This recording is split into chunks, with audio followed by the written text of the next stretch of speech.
და სული იყოს თითოეული ჩვენთაგანის წინამძღოლი.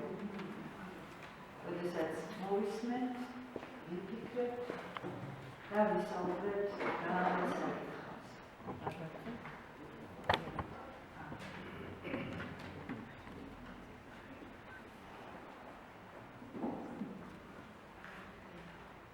რადგან იქამდე შეიყვარა ღმერთმა სოფელი, რომ მისცა თავისი ერთადერთი ძე, რათა არავინ, ვინც მას ერწმუნებს, არ დაიღუპოს, არამედ ჰქონდეს საუკუნო სიცოცხლე.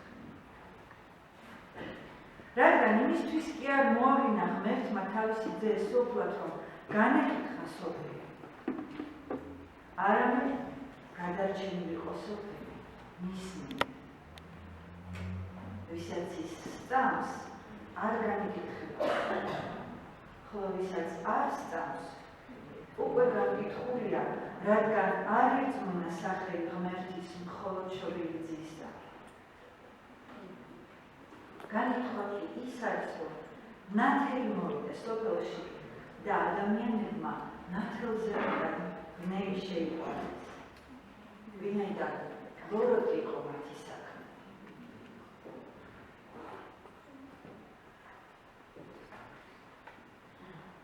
ვინაიდან ისე შეიყვანა ღმერთმა სოფელი, რომ მისცა თავისი ერთადერთი ძე, რათა ყოველი მისი მორწმუნე არ დაიღუპოს, არამედ ჰქონდეს საუკუნო სიცოცხლე. სახარებიდან ეს ის ადგილი ალბათ მამაუჩვენის შემდეგ ყველაზე მეტად მოახსენდება და ყველაზე კარგად მომიცით.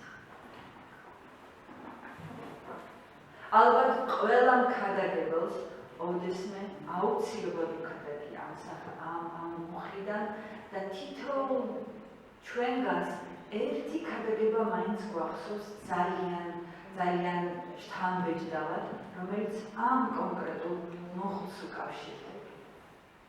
ეს არის ის მუხლი, რომელიც როცა გვიჭირს გვამხნევებს, როცა გზის განათება გვინდა ვკითხულობ და გვინაცდება გზა და ძალიან ძნელია, როდესაც ასეთ მუხლთან შეხებაში მოდიხარ, რამე ახალი აღმოაჩინო. და ძალიან იოლია ხებიდან გაგისხლდეს ის რისი თქმაც უნდა დღეს შენთვის ღმერთს. იმიტომ რომ ჩვენს გონებაში ისე კარგად არის ჩაბეჭდილი ამ მუხლთან დაკავშირებული ძალიან ბევრი ნათქვამი, ძალიან ბევრი სიტყვა, ძალიან ბევრი გზავნილი, ძალიან ბევრი განმარტება. დღევანდელი საკითხავისთან ჩემთვის ორი მნიშვნელოვანი რამ ამოვიდა. ერთის მხრივ საკითხავი ველაპარაკება ღმერთის სიყვარულზე და მეორეს მხრივ ღმერთის განკითხვაზე. რადგან ქრისტე ამ სოფელში მოვიდა არა იმიტომ, რომ თითოეული ჩვენთაგანი განვეკითხეთ, არამედ იმისათვის, რომ სიყვარულით დახსნილები ყოფილიყავით. განკითხვა და დახსნა. სამშაბლო, რჯული და უპირობო სიყვარული.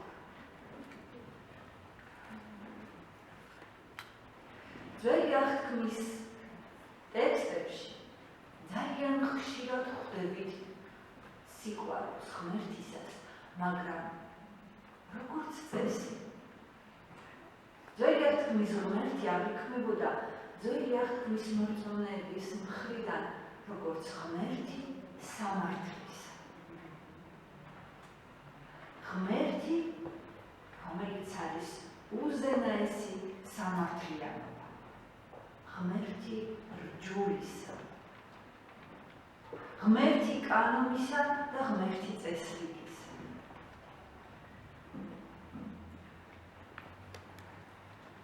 შესაბამისად, ძველ აღთქმაში ძალიან წვრილად არის გაწერილი,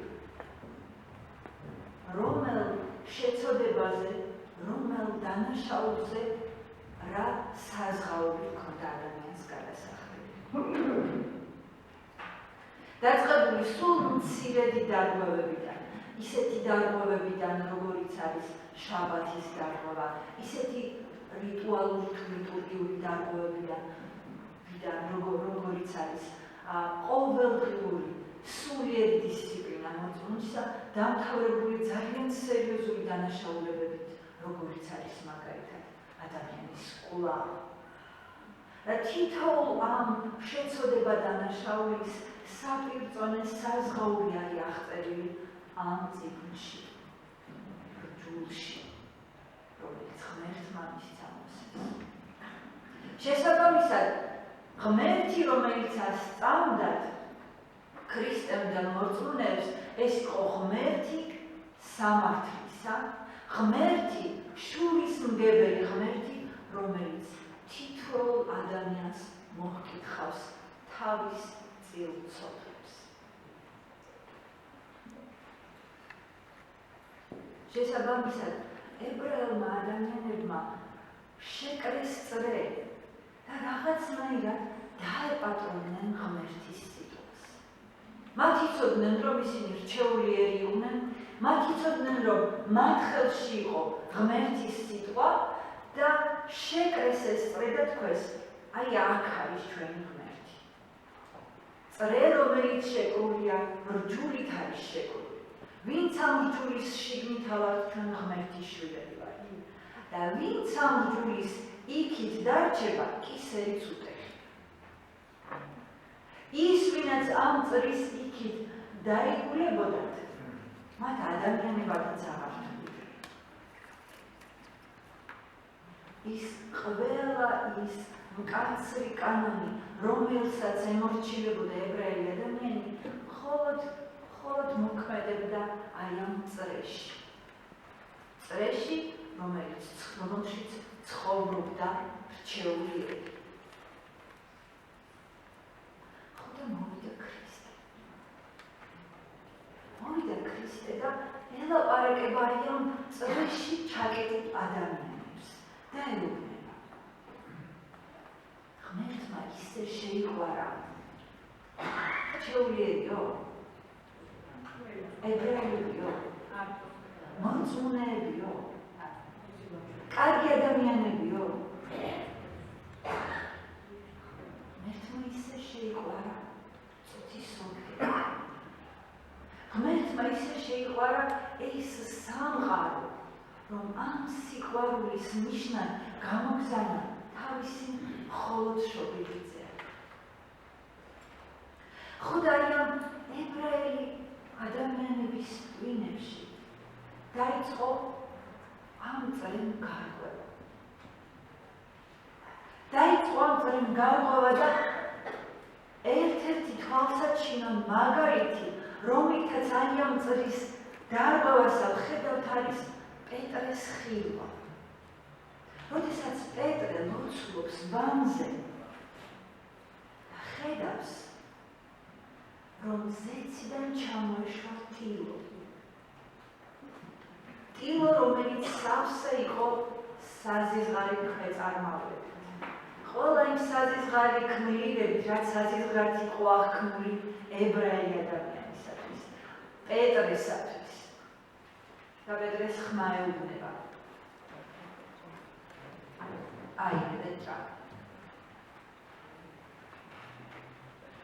და მე ხმა ეუბნება.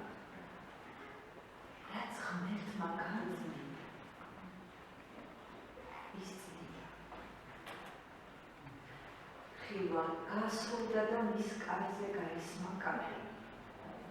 და ეს იყო კალკუნი, ეს იყო ძახილი ამ წრის მიღმა დარჩენილი ადამიანისა, რომელსაც სჭირდებოდა ღვთის სიტყვის მიღება.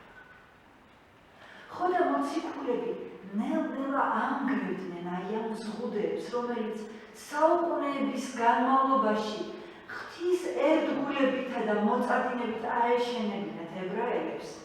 არ ანგრევდნენ ამ ზღუდებს იმისათვის, რომ ეს ახალი ამბავი სიყვარულისა, რომელიც ახალიც იყო და თან ძველიც იყო. მეტად არა მხოლოდ იმ ადამიანებისათვის, რომლებიც ამ წრეში იყვნენ, ამ რჩეულთა რიგებში იყვნენ მოქცეულები, არამედ რომ ეს სიტყვა მიეტანათ ყველასთვის. პეტრე, პავლე, რომელიც წარმართა მოციქულად ითვლება, პავლე ამბობს, რითიც შეუძლია ებრაელ კაცს დაიქადოს, მე მაქვს და ჩამოთვლის ყველა იმ საამაყო რეგალიებს, რითიც შეეძლო ებრაელ კაცს ეამაყო. ლაპარაკობს თავის წარმოშობაზე, თავის გვარტომობაზე, თავის რელიგიურობაზე, თავის რჯულში განსწავლობაზე და ამბობს, რომ ქრისტესათვის ეს ყველაფერი არარავად ჩავთვალე. იმიტომ რომ ყველაფერი ის, რაც მე მკეტავდა ამ წრეში, რომლითაც მე უნდა მეამაყა, რომ ვიღაცაზე უკეთესი ებრაელი ვარ, ვიღაცაზე უკეთესი მორწმუნე ვარ, ყველაფერი არარავად ჩავთვალე. პავლემ ხანდახან თავის მეგობრების, სხვა მოციქულებთან ჭიდილში, ხანაც დანარჩენ სამყაროსთან ჭიდილში დაიწყო აგურ აი ამ ზღუდების ნგრევა. რომ ის სიტყვები, რომელსაც დღეს ჩვენ ავკითხულობთ, აღგვექვა როგორც ჩვენთვის ნათქვა. არა ვიღაც რჩეულიერისათვის ნათქვამი, ვიღაც კონკრეტული ერთ ჯგუფი ადამიანების ნათქვამი, არამედ თითოეული ჩვენთაგანისადმი ნათქვამი. რამე თუ ისე შეიყვარა ღმერთმა თითოეული ჩვენთაგანი, რომ მისცა თავისი მხოლოდ მშობილი ძე, რომ ყველა ვინც მას ირწმუნებს, არ დაიღუპოს, არამედ ჰქონდეს საუკუნო სიცოცხლე. გამოხდა ხანი, ეკლესია გაიზარდა, როგორც ასაკით, ისე გამოცდილებით, არც მეტი და არც ნაკლები ეკლესია დაიწყო იმ გზის გავლა, რაც ისრაელიანებმა გაიარეს. ეკლესიამაც დაიწყო ოდესღაც ტკივილით დანგრეული კედლების ხელახლად შენება. ხელახლად შენება და სიტყვები, რომელიც თელს კოსმოსს ეკუთვნის, ნელ-ნელა თავის ექოს ავიწროვებდა.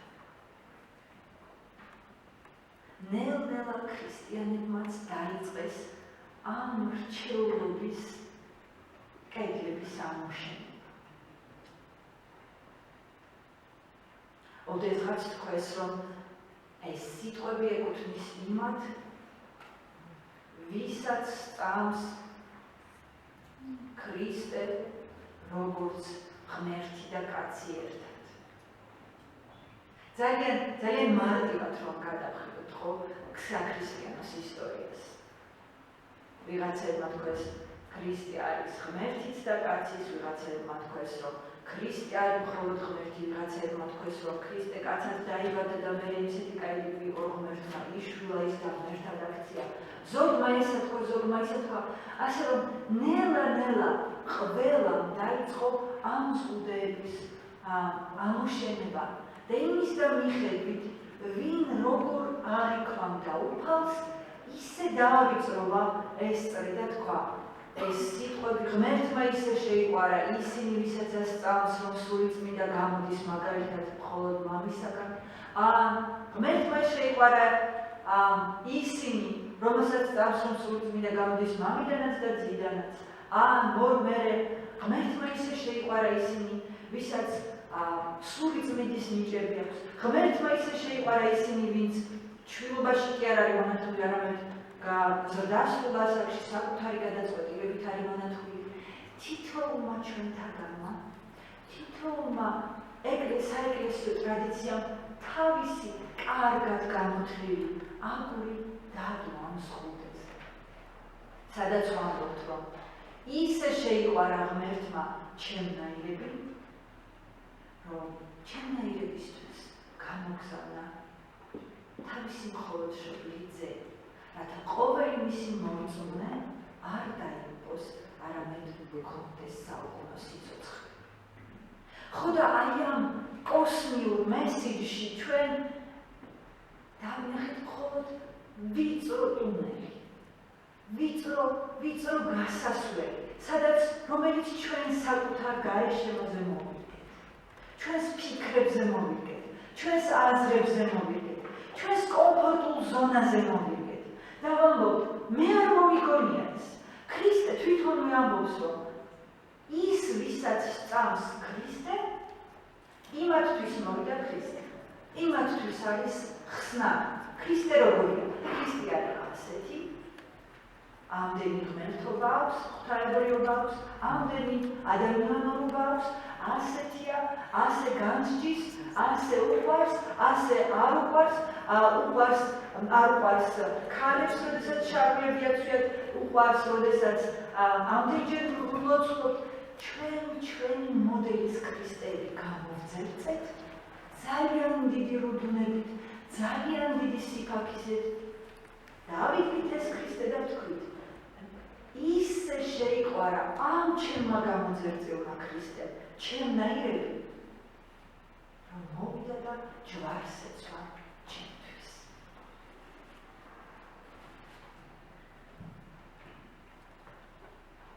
არ არის იოლი ამ ესე რუდუნებით, ესე სიფაქიზით ამოშენებული მეორე უკვე კედლების დამგრევა. მაგრამ ბედნიერება ის არის, რომ ჩვენ ბაბილონის გოდოლისა არ იყოს, რაც არ უნდა ვეცადოთ, კედლებს ზეცამდე ვერ ავაწვდეთ. როგორადაც კარგად არ უნდა ვიმუშაოთ, ამ კედლებს ჩვენ ზეცამდე ვერ ავაწვდეთ. ეს კედლები არის მარტო ჩვენი ვიწრო, ძალიან პატარა ადამიანურ აღქმაში აშენებული. ღმერთი კი კოსმიურია. ღმერთი კი ძალიან დიდია. იმიტომ რომ ღმერთმა შეიყვარა არაერთი ხალხი, არაერთი ერი, არა ასეთი ხალხი, არა ჭკვიანი ხალხი, არა მართალი ხალხი, არა მხოლოდ ღვთისმოშიში ხალხი, არა მხოლოდ ღვთისმორჩილი ადამიანი, არამედ ღმერთმა შეიყვარა წუთისოფლი. ისე რომ მისცა თავისი მხოლოდშობილი ძე. უნდა ვიცოდეთ, რომ ეს სამყარო გაცილებით უფრო დიდია, ვიდრე ჩვენ ამისი აღქმა შეგვიძლია. სამყარო, რომელიც უყვარს ღმერთს, გაცილებით უფრო დიდია, ვიდრე ჩვენ ამისი გაგება შეგვიძლია. ღვთისკვნილება, რომელიც ასე ძალიან უყვარს ღმერთს, გაცილებით უფრო ფართოა, ვიდრე ამისი განცდა შეგვიძლია. შეიძლება ეს სიტყვები ცოტა ჰაერში ნათქვამად ჟღერდეს. ან ლამაზ თეორიად არ იქმნებოდეს. არადა ეს ნათქვამი არის ძალიან აი აქ არის, ჩვენს გვერდით ის. აი ამ ეკლესიაში არის. როდესაც ვფიქრობ, რომ ღმერთს ძალიან მოსწონს, როდესაც მე აი ასე ვიქცევ, ყოველ კვირას მოვდივარ ეკლესიაში. დილით ლოცვით ვიწყებ, საჭმელს ულოცველად არ ვიწყებ. გაჭირებულს ვეხმარები ისე როგორც შემიძლია. ძირის წინ ჩემს სიცოცხლეს ღმერთს ვაბარებ, ვინანია ყველა შეცდომებს. როდესაც ვამბობ, რომ აი ეს არის რაც ღმერთს მოსწონს და ეს არის ის წუთი სოფელი, რომელიც ღმერთს მოსწონს და ამ საზღვარს იგი ეს ჩემი მეგობარი არის გვერდით რომ იზის, რომელიც როცა გაუხარდება მოვა ეკლესიაში, როცა არ გაუხარდება არა, რომელიც როცა უნდა მართლობს, როცა არ უნდა არ მართლობს. აგერის ჩემი მეზობელი სამარხო კატლეტებს რომ მიირთმევს. ან ჩემი გვერდით, კორპუსის გვერდით რომ ეკლესია არის, იქ რომ ხალხი დაიარება, რომლებიც ასე როგორ იულად შეგვიძლია, რომ ყველა ის ადამიანი, რომელიც შეიძლება ჩვენ არ აღგავს, ეგრევე მოვათავსოთ ამ ჩვენი საზღვრის მიღმა და ვთქვათ, რომ ეს იმ სამყაროს იქით არის, რომელიც ღმერთმა შეიყვარა. ეს ის სამყაროა, რომელიც განსაჯდელადაც მოვიდა, განსაკითხავადაც მოვიდა ღმერთი. არადა, სულ ცოტას მეც თუ წავიკითხავთ ამ საკითხავს, ისეთ რამეს გვეუბნება, რომ საერთოდ გვაკარგვინებს არათუ საზღვრების აშენების სურვილს და რაღაცნაირი იმპერიების შექმნის სურვილს, არამედ გვერდით გახედვის უნარსაც კი დაგვიკარგავს, როდესაც გვეუბნება. განკითხვა კიცით რა არის? განკითხვა ის არის, რომ ნათელი მომიტეს სოფელში. და ადამიანებმა ნათელზე მეტად ბნელი შეიყვარეს. ვინაიდან ბოროტი იყო მათი საქმე. ნათელი მომიტეს სოფელში. ადამიანებს ამ ნათლისას შეეშინდათ. ნათელმა უთხრა, რომ გიყვარდეს მოყვასი შენი. და ვინ არისო მოყვასი, რო კითხეს, უთხრა, რომ მოყვასი არის თქვენ ძალიან გეჯავრებათ. აი ეს სამარიტელი კაცი, რომელიც გნახავს ტაძრიდან მომავალს, გაძარცვულს, ნაცებს, დაგდებულს, მოგეხმარება. მიგიყვანს სასტუმროში, დაგაბინავებს, მოგივლის და საფასურს გადაიხდის. ეგ არის შენი მოყვასი. მოყვასი არის ის, ვისგანაც ვერასოდეს ვერ მოევი, რომ გვერდით დაგიდგება. ნათელი ცით რა არის? როდესაც ქრისტემ თქვა, რომ გიყვარდეს არა მხოლოდ ისინი, ვისაც შენ უყვარ ხარ. თორე აბა, შენი ძმა რომ გიყვარს, ეს რა გასაკვირიაო. არამედ ქრისტემ თქვა, რომ გიყვარდეს ტერი შენიდან ლოცავდე შენს მაწყებრებს. ლოცულობდე მათზე, ვინც დღე და ღამ შენზე აუგს ამბობსო. აი ეს არის ნათელი. ამ ნათელში სიარული ძალიან ძნელია. რამდენად რთულიც არ უნდა იყოს კანონების კრებული გაცილებით იორი ამ კანონების დაცვა, ვიდრე ნათელში ყოფნა.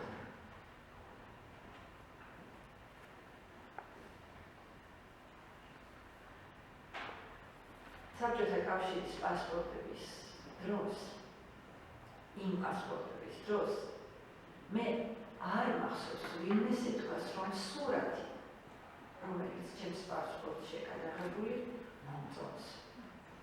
ყველა იმას ვამბობდით, რომ ის საპასპორტო სურათი იყო ყველაზე უფრო საშინელება, სადაც კი ოდესმე ჩვენ დავფიქსირებთ. მართლაც ასე იყო.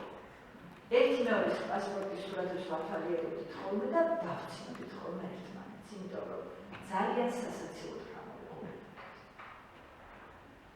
მთელი საიდუმლოება ამ ნახინჯის სურათებში ის იყო, საპასპორტო სურათი უნდა გადაღებული ყოფილიყო ისე, რომ სახეზე ჩრდილი არ უნდა დაცემულიყო.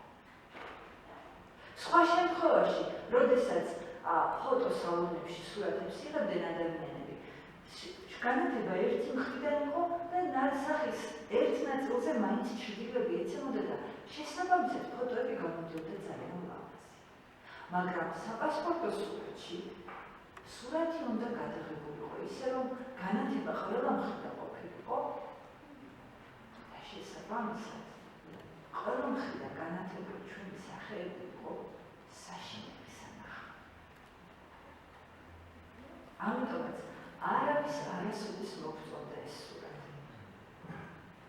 ნათელზე ძალიან ცუდი ახლა რომ საბჭოთა პასპორტის მაგალითზე გელაპარაკებით ქრისტეს ნათელზე. მაგრამ რაღაცა მსგავსება არსებობს ამაში, რაღაცა ძაფი აკავშირებს ამასთან, იმიტომ რომ როდესაც ყველა მხრიდან ნათელში ხარ, ეს იმას კი არ ნიშნავს, რომ შენ ლამაზდები. შენ უკეთესი ჩნდები ვიდრე სხვა ვინმე. ან უკეთესი ჩნდები ვიდრე შენ ხარ. ეს იმას ნიშნავს, რომ შენ ჩნდები ისეთი, ზუსტად ისეთი, როგორიც ახლა. ამ ნათელში სიარული არ არის. ჯობია ნაწილობრივ განათებულ შეიარო, გამალო ის მხარე, რომელიც არ მოგწონს და გამართო ის მხარე, რომელიც მოგწონს. და როდესაც ასე ბნელ ნათელში, შუქ ჩრდილებში დავდივართ და ვაჩვენებთ ყველა დანარჩენს და ყველაზე სამწუხარო რაც არის საკუთარ თავსაც, მხოლოდ იმ მხარეს ვაჩვენებთ საკუთარი თავისას, რომელიც გამონათებაც გვინდა და სხვებსაც და რაც ყველაზე სავალალოა საკუთარ თავსაც ვუმალავთ ჩვენ იმ მხარებს, რომლის გამოჩენაც საერთოდ არ გვინდა. ასე უფრო მარტივია ცხოვრება. ხო და თუ გავიაზრებთ, რომ საზღვარ, რომელიც შემოვლებაც ასე ძალიან გვინდა, გადის არა რომელიმე ერთი ტიპის ადამიანების ჯგუფზე. ერთი ტიპის რწმენის აღსარდობის ადამიანებზე, არამედ ეს საზღვარი გადის ნათელსა და ბნელს შორის. მაშინ მიხვდებით, რომ ეს ისეთი რთული ჭიდილია, რომ ამ ჭიდილთან გამკლავებას იმდენი რესურსი მიაქვს, იმდენი ფიქრი მიაქვს შენი, რომ სულაც აღარ გაინტერესებს შენ გვერდით რო ზის ადამიანი, რამდენჯერ დადის ეკლესიაში, რამდენსაც წირავს ეკლესიას. ან შენ მეზობელი, როდესაც მარხულობს, რას მიირთმევს.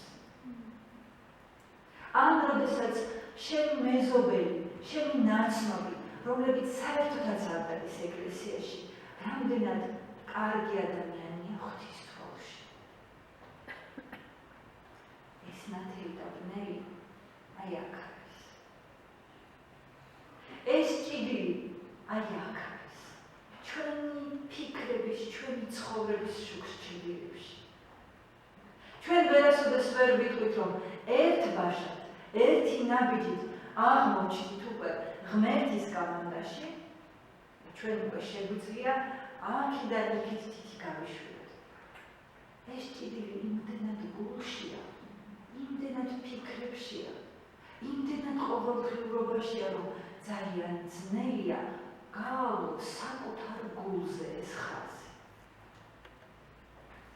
და როდესაც საკუთარ გულს კარგად ჩაუფიქრებით, მაშინ და როდესაც აღიარებ, რომ ეს ნათელი და ბნელი აი აქ არის, მაშინ მიხვდები, როგორ უყვარს ღმერთს ეს წუთისოფელი.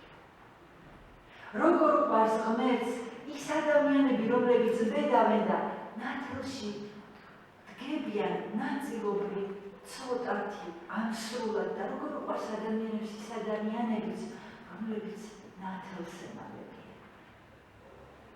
და როგორ უყვარს ღმერთს თითოეული ადამიანი ამ წუთისოფელში და როგორ უყვარს ღმერთს არა მარტო ადამიანები, არამედ მთელი სამყარო, რომ მისცა თავისი მხოლოდ შობილზე, რათა ყოველი მისი მორწმუნე არ დაიღუპოს, არამედ ჰქონდეს საუბალო სიცოცხლე.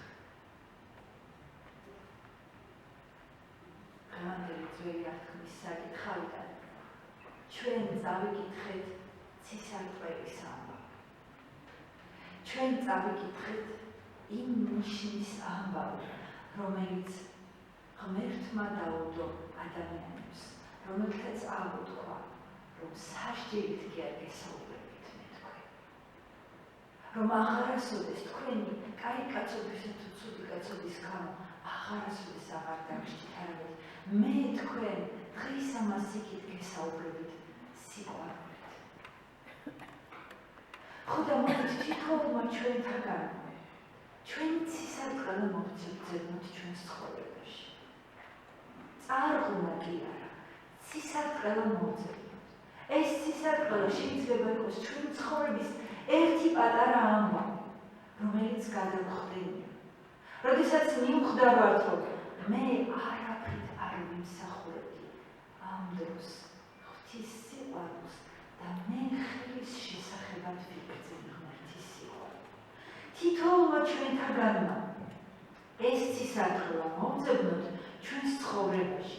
ეს შეიძლება იყოს ამბავი, ეს შეიძლება იყოს ადამიანი, ეს შეიძლება იყოს მუხი სახელწერიდან, ეს შეიძლება იყოს საგალობელი, სიმღერა, ფრინველი, ცხოველი, მცენარე, ნებისმიერი რამ ამ სამყაროში. ხოდა თითოეულმა ჩვენთაგანმა ცისარტყელა შევინახოთ გულში, რომ ყოველ ჯერზე, როდესაც გაგვიჭირდება, როდესაც ვიფიქრებთ, რომ რაღაცა გალავნის მიღმა აღმოჩნდით. ყოველ ჯერზე, როდესაც უფრო უარესი მოხდება, გალავნის მიღმა კი არ ვიგრძნობთ თავს, არამედ ვიგრძნობთ გალავნის შიგნით და დავიწყებთ ამ გალავნის კედლების კითელ უფრო მაღლა ამოშენებას, გავიხსენოთ ჩვენი ცისარტყელა. გავიხსენოთ, რომ ღმერთი სიყვარულისაა, რომ ღმერთის სიყვარული გალავნის კედლებს შიგნით ვერ დაეტევა. რომ ღმერთის სიყვარული ამ სამყაროზე ვრცელდება. რამე თუ ისე შეიყვარა ღმერთმა ეს სამყარო. რამე თუ ისე შეიყვარა ღმერთმა რუსუდან. რამე თუ ისე შეიყვარა ღმერთმა თითოეულ თქვენთაგან. რომ მისცა თავისი ერთადერთი ძე.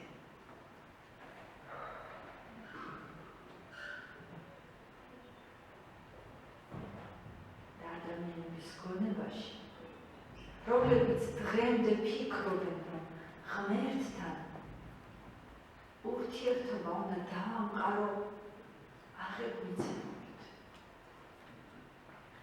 მე კარგად მოვიქცევი, მე ღმერთის მორჩილი ვიქნები, ამდენ სიკეთეს გავაკეთებ, ამდენჯერ ვივოცებ, ამდენჯერ ეკლესიაში მივალ, ამდენჯერ ვიგალობებ, ამდენჯერ ვიქადაგებ, ამდენჯერ ღმერთის შესახებ დავამოწმებ ღვთის წინაშე და იქიდან მე ღმერთისგან ველოდები სიყვარულს. იქიდან ღმერთისგან ველოდები წყალობას. ხოდა ყოველ ჯერზე, როდესაც ვგონია, რომ ჩვენ თვითონ შევძლებთ რაღაცნაირად აი ამ სამართლიანობის მოწესრიგებას გვახსოვდეს, რომ ღმერთი აქ მოვიდა ჩვენს განსაკითხავად კი არა, არამედ იმისათვის, რომ კიდევ ერთხელ ხმალ გვითხრას, რომ მე შენ მიყვრხარ. არასოდეს შეგვეშინდეს იმისა, რომ სიყვარულით გაზრდილი შვილი უფრო თავხედი იქნება, ვიდრე მკაცრად გაზრდილი შვილი. არასოდეს გვეგონოს, რომ მარწუხებში გაზრდილი საზოგადოება, კანონებში გაზრდილი ეკლესია უფრო ღვთისმოშიში იქნება, ვიდრე სიყვარულში გაზრდილი ეკლესია. არასოდეს გვეგონოს, რომ რჯულს მიყოლილი მორწმუნე უფრო ნაკლებ შეცდომას დაუშვებს, ვიდრე სიყვარულით უფალს ადევნილი მორწმუნე. შეცდომას ორივე ბევრს დაუშვებს. ორივე ძალიან ბევრჯერ წაიმტვრევს ცხვირს. მაგრამ განსხვავება იმაშია, რომ სიყვარულით გაზრდილი შვილი ფეხზე წამოდგება და იცის, რომ მუხლებ გადაღლები შეუძლია მივიდეს თავის მშობელთან და მასთან იდიოს, მაგრამ მუხლებ გადაღლებული შვილი, რომელმაც იცის, რომ ამ წაქცევის გამო მშობლისგან კიდევ უფრო მეტ დროს გსნილებს, დაიმალება სახლის კუთხეში და იქიდირებს. ხოდა გვიყვარდეს ერთმანეთი, იმიტომ რომ ღმერთმა შეგვიყვარა ჩვენ. და ღმერთმა ისე შეგვიყვარა, რომ ყოველ ჯერზე რამდენჯერაც რამე შეგვეშლება, რამდენჯერაც წავიქცევით, რამდენჯერაც წავბორძიგდებით, ის კი არ გვეტყვის, რომ ოპს, შენ ბნა მხარეზე აღმოჩნდი. ეხლა შენ განსაზღვრელთა მხარეში აღმოჩნდი. არამედ ყოველ ჯერზე რამდენჯერაც შეგვეშლება, რამდენჯერაც დავითხოვით ჩვენ სამოსელს, იმდენჯერ ღმერთი ხელგაშლი, ისეთივე ხელგაშლი, როგორც ელოდებოდა უძღებ შვილს თავისი მამა, გველოდება, იმიტომ რომ ღმერთმა ისე შეგვიყვარა თითოეული ჩვენთაგან, რომ ჩვენთვის თავისი